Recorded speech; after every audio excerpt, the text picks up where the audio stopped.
Something strange is happening in Canada. For generations, it was the promised land.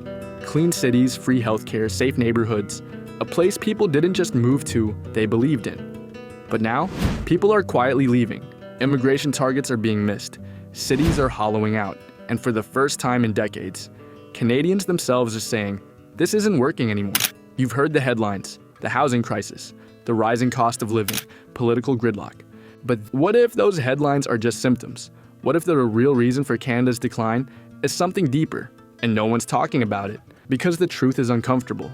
Canada's global reputation, the one the world still sees, may no longer match reality. And its decline, it's being masked by something uniquely Canadian: polite silence. This isn't a hit piece, it's not outrage bait, but it is a wake-up call. Because if you've ever wondered how a country once praised as a global safe haven could now be facing an identity crisis. Stay with me. The real story hasn't been told yet, but by the end of this video, you'll see Canada and its future very differently.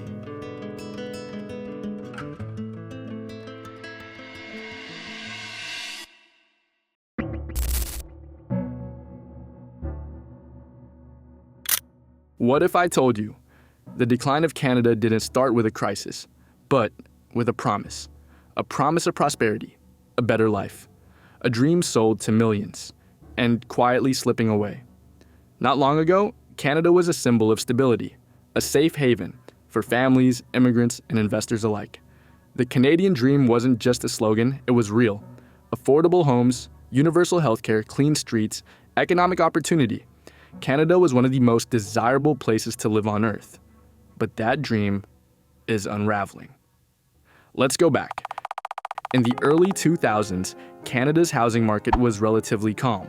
The average home, just under $200,000. Today, that number has skyrocketed to over $700,000. In cities like Toronto and Vancouver, it's now over $1.1 million. Salaries didn't keep up. The result? An entire generation locked out of the life they were promised. And it's not just housing. The cost of living is spiraling. Groceries up 20% since 2021. Rent up over 30% in just 2 years. Inflation sitting above 4%, while wages barely move. For many Canadians, the math just doesn't work anymore. Immigration, once Canada's pride, has become a pressure point. In 2023, Canada added over 1.2 million people, the fastest down growth since 1957. But the infrastructure, nowhere near ready. Housing supply trails demand by millions of units. Newcomers arrive to find makeshift shelters, overcrowded apartments, or no home at all. Even the healthcare system is cracking. ER wait times in some provinces now exceed 14 hours. Family doctors are disappearing. In British Columbia, over 1 million residents don't have one. So, how did we get here? It's a story of good intentions, clashing with poor planning, of short-term gains, hiding long-term instability, a country trying to grow faster than it can manage, without a clear plan. This wasn't one big crash. It was slow, quiet, creeping erosion. And now, many Canadians are waking up to a country that feels unfamiliar, unlivable, and in some ways, unrecognizable. But this is just the beginning. The real question is, what happens next?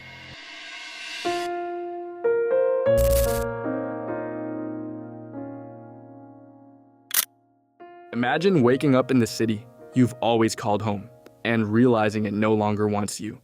You step outside, same streets, same skyline, but it doesn't feel like yours anymore because now home feels like something you can't afford. Take Tim Chen, a 22-year-old student at UBC in Vancouver. Smart, driven, doing everything right. But Tim doesn't live in Vancouver, he lives in Calgary and commutes by plane. He flies in and out several times a month because it's cheaper than rent. Think about that. Flying is more affordable than finding a safe, livable room near campus. Tim isn't an exception. He's part of a generation being quietly pushed out. 40% of young Canadians still live with their parents. Mortgage debt is at a record high. Tent cities are spreading, not just downtown, but into suburbs, parks, even outside schools. And it's not just students. Teachers, nurses, tradespeople are now commuting hours to cities they used to call home. In Vancouver, it takes nearly 95% of a household's income just to afford a mortgage. And when people say Just move somewhere cheaper. They don't mention that even small towns like Kelowna, Windsor, or Moncton are now wildly unaffordable too. Why? Because housing isn't about shelter anymore, it's about speculation. And the cost isn't just financial, it's emotional, it's psychological. Mental health visits for young Canadians are up 35%. People feel trapped, burned out, like they did everything right and still lost. A normal life? It's starting to feel like a luxury, a night out, a starter home, a future family. And here's the heartbreak. More than half of young Canadians say they've considered leaving the country entirely. Not because they want to, because they feel like they have to. This isn't just economics. This is what it feels like to live in Canada right now.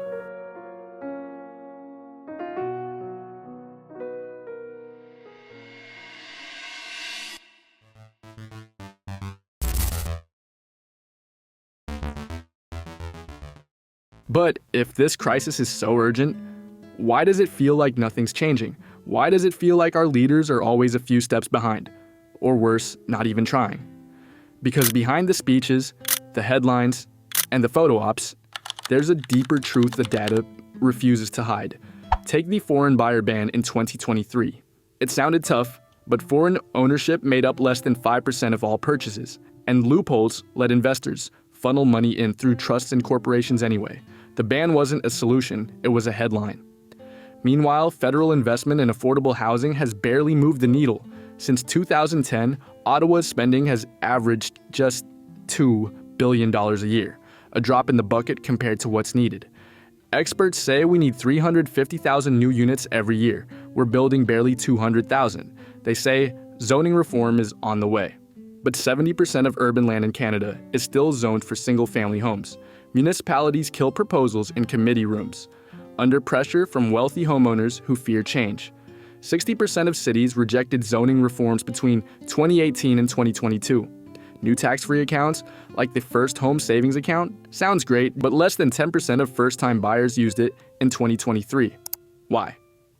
Because saving for a down payment means nothing if the price is already out of reach. All the while, mortgage debt has surged past $1.9 trillion, and over 1 million people in BC alone can't get a family doctor. Because housing isn't the only system in crisis. But here's the thing, this isn't a failure of policy. It's the success of priorities. A system working exactly as it was designed, to protect investors, developers, and those who already own. As long as the donations keep coming, the politics of doing nothing isn't apathy, it's deliberate.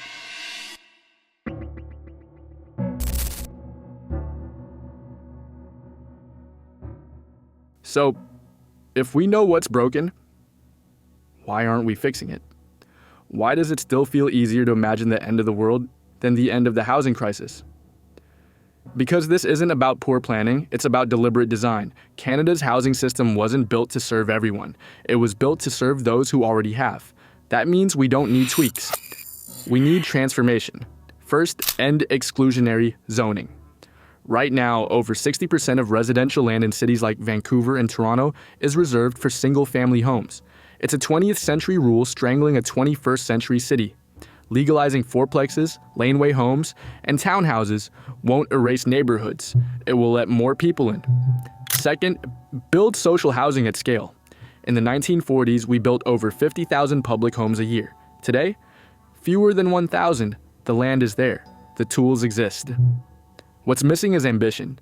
Third, tax speculation. Over 20% of homes are now investor-owned. Vacant home taxes, flipping penalties, higher rates on multi-property portfolios. If we don't cool demand, supply will never catch up. Fourth, protect renters. Almost 1 in 3 Canadians rent. National rent controls, anti-rent-eviction laws, real tenant protections. Because stability shouldn't be a luxury, these aren't radical ideas. What's radical is leaving homes empty while people sleep in cars. Until housing is treated not as an investment vehicle, but as a human right, the crisis won't end. It will deepen. The solutions are here. What's missing is the will to act. If this video resonated with you, if you've felt the squeeze, seen the cracks, or just want Canada to live up to its promise, then don't let this be the end of the conversation. Drop a comment, tell us, what's your breaking point? What solution would you demand first? Smash the like button if you believe this issue deserves more attention, because algorithms won't push what we ignore, and subscribe if you want the real stories, not just the headlines.